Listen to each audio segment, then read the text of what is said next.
देखो, और महारानी आएंगी तो अकेले थोड़े आएंगे, फिर तो 8-10 तो हो ही जाएंगे। तो पहले माता जी के मरने की प्रतीक्षा करो और फिर महारानी के मरने की प्रतीक्षा करो और फिर जो 8-10 हैं उनकी भी प्रतीक्षा करो बारी बारी से सर। और हमें तो लगता ही सबकी विदाई करते करते कहीं बीच में मेरा ही ना टिकट कट जाए। तो नारद जी सोचने लगे अब एक ही रास्ता है, इस मंत्र को थोड़ा सा उल्टा जपना पड़ेगा। अभी क्या मेरी माँ मर जाए, मेरी माँ मर जाए, अब सुनने में थोड़ा बुरा लगता है कि अपने माँ के मरने की प्रार्थना कर रहे हैं। लेकिन भाइयों बहनों,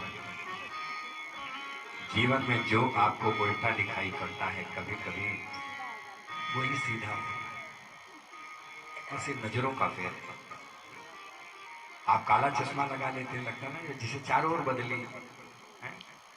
तो दोष किसका है? आंखों का नहीं, आंख बिल्कुल ठीक है, चश्मे का दोष। चश्मा हटाओ वही दुनिया दिखाई पड़ेगी। नजरें तेरी बदली तो नजारे बदल गए, और कश्ती ने मोड़ा रुख तो किनारे होता है। अरे दृष्टिकोण के परिवर्तन से सारा जहान, जैसी दृष्टि वैसी सृष्टि। ये सृष्टि वैसी ही है, बस दृष्टि का भेद है। दृष्टि साफ हो जाए तो सृष्टि साफ दिखाई पड़ने लगती है। बहुत से आंसू बहने लगे, एक आंख से ठंडा आंसू, एक आंख से गर्म आंसू। ठंडा आंसू इसलिए खुशी के आंसू, हिमालय जाने का रास्ता खुल गया और न कोई रोकने वाला है न कोई टोकने वाला है। लेकिन एक आंख से गर्म आंसू, क्योंकि अब माँ दुनिया में मिलने वाली तो कितनी भोली है, तो कितनी प्यारी है। ओ माँ, नो माँ, ओ माँ, नो माँ। तो भैया जीवन में ये जो माँ शब्द है,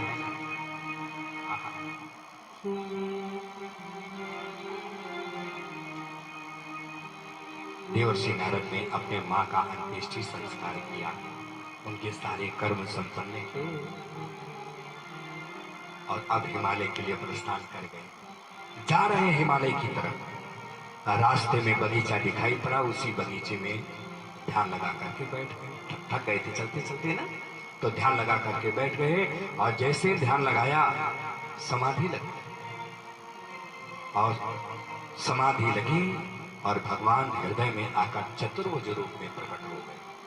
नारद जी उस प्रभु का दर्शन कर रहे हैं और क्षण भर के लिए वो भगवान हृदय प्रदेश में दिखाई पड़ा और वहीं से अंतर्ध्यान हुआ और आकाशवाणी हुई, तुम्हारे प्रारब्ध अभी शेष हैं, अभी भगवत दर्शन प्रत्यक्ष संभव। और भैया ब्रह्मा जी सो गए, सृष्टि का लय हुआ, पूरी धरती जलमग्न हो गई, नारद जी भी नष्ट हो गए बालक रामदास। और फिर अगले जन्म में ब्रह्मा के पुत्र बनकर के धरती पर उनका पुनः उद्भव हो गया।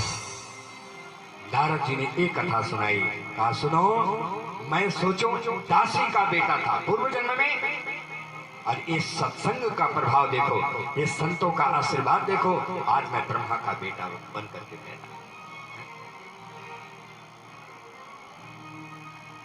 और जैसे मैं ब्रह्मा का बेटा बन करके पैदा हुआ, प्रभु ने चतुर्भुज रूप में मुझे दर्शन दिया और मेरे हाथों में वीणा थमा दिया, और उसी वीणा को बजा बजा करके गा गा करके मैंने सारे संसार में भगवान के दिव्य चरित्रों का उपदेश किया।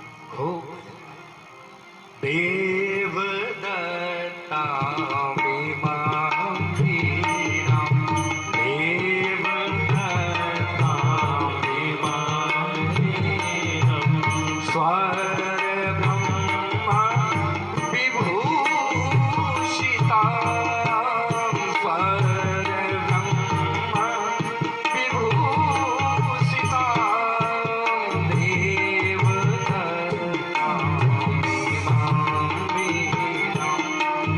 देव